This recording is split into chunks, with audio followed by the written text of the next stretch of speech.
Have you ever stopped to think about your faith as a building project? It's a really cool idea, right? Today, we're going to dive into this powerful metaphor from the Apostle Peter. He basically frames our entire spiritual life as an architectural marvel. We'll look at the whole thing, from the divine foundation to the actual structure we're supposed to be building. So let's just get right to it. What do you think? Is your spiritual life a finished gift that you just receive, all wrapped up with a bow? Or is it more like an ongoing construction project that needs your attention and your effort? It can feel a little confusing, but lucky for us, we have a really clear blueprint to follow. The answer, it turns out, is both. It's not one or the other. And the blueprint for how these two big ideas work together is found right in the first chapter of 2 Peter. It shows us that our spiritual life is absolutely a divine gift and it's a personal responsibility. This one idea is really the key to the whole concept. Salvation, the very ground we stand on, our foundation, that's a free gift of grace, period. But building on top of that foundation, well, that's our spiritual growth. And that's our active, diligent response to receiving such an amazing gift. You know, every good construction project starts with the foundation. And in this case, the foundation is all about what God has already done for us. It's the unshakable groundwork that we don't build ourselves. We just receive it. Now, this is a really important distinction. According to Peter, God hasn't given us some kind of spiritual starter kit. Nope, He has already provided everything we could possibly need. The foundation is perfect from day one. Nothing is missing. So, what does everything actually include? It's not some vague idea. Peter spells it out.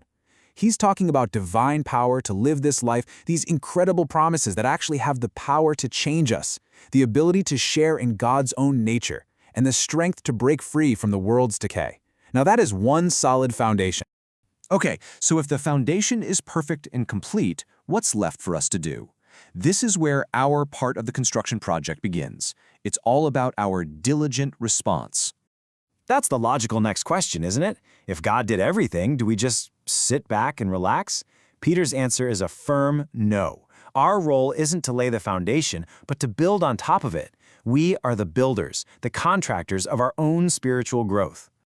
The key word here is diligence. And we have to be super clear about this. This is not about working to earn salvation. That's the foundation God already gave. Diligence is the intentional effort to live a life that confirms we have that foundation. It's about showing that our faith is the real deal through our actions.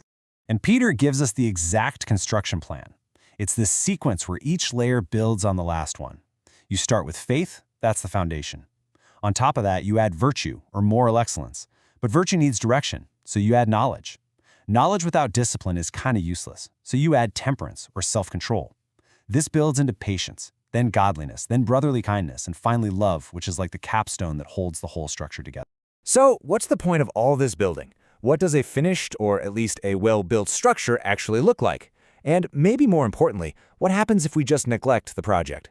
The stakes, as you're about to see, are incredibly high. I mean, look at this. The contrast between these two paths couldn't be clearer.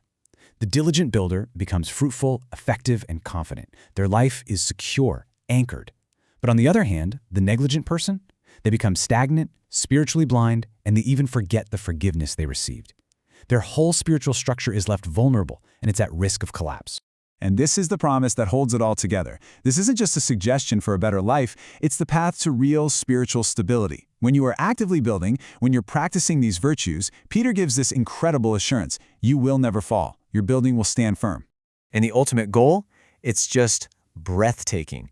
It's not just about getting into heaven, but about receiving an abundant entrance. It's this idea of arriving not empty-handed, but with a life that's full of spiritual fruit, ready to enter the glory of Christ's eternal kingdom. That's the perspective that motivates this whole construction project.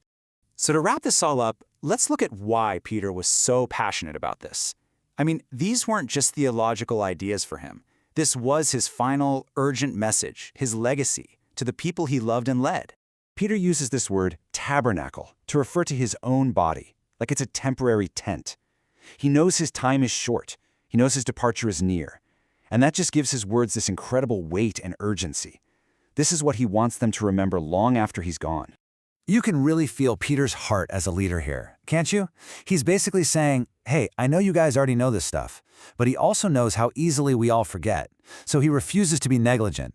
His whole mission is to keep reminding them, to keep stirring them up to build. Ultimately, Peter's final message wasn't about his own legacy or making sure people remembered his name.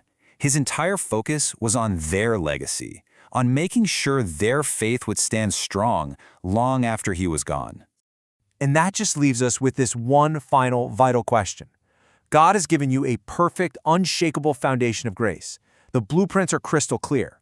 The question this entire passage leaves us with is simple, but it's really profound. What are you building with what you've been given?